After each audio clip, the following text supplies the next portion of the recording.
2025 стаў сапраўдным экзаменам для ўсёй краіны. Год прэзідэнцкіх выбараў – гэта заўсёды асаблівы час. І прайшлі мы яго з гонарам.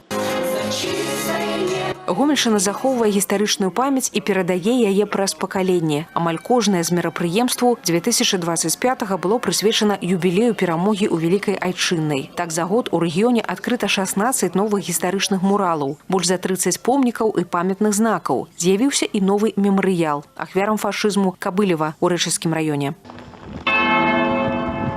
Ад марафону адзінства да конкурсу эсэ «Адзін дзень з губернатарам». Мінулы год для рэгіёна быў насычаны на культурныя, адукацыйныя і спартыўныя мерапрыемствы. Упершыню прайшла спартакіяда на кубак старшыні аблвыканкама для працуючай моладзі і рэспубліканская ваенна-прыкладная гульня «Прарыў» сярод студэнтаў. Увагу рабоце з моладзю надаюць і ў раёнах. В Лоевском районе проходит огромное количество массовых мероприятий.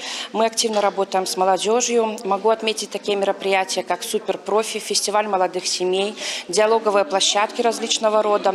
Также хочу отметить, что мы активно участвуем и проводим единые дни информирования. Открыли для себя новые магчымасці рэдакцыі рэгіянальных сродкаў масавай інфармацыі. Медыапарадак дня фарміруецца з патрэб мясцовай аўдыторыі. У фокусе тэмы аб людзях працы. Усё больш выкарыстоўваецца аўдыё і відэаконтент, новые технологии. Сегодня нужно создавать видеоконтент. Хотелось бы использовать искусственный интеллект. Молодежная редакция здесь очень в помощь. Наш информационный проект в эфире «Бай» с удовольствием участвует в озвучивании аудиоформатов, оживлении фото. Хотелось бы эту работу дальше продолжить. В нашем сетевом издании «Днепровец Бай» уже внедрено радио.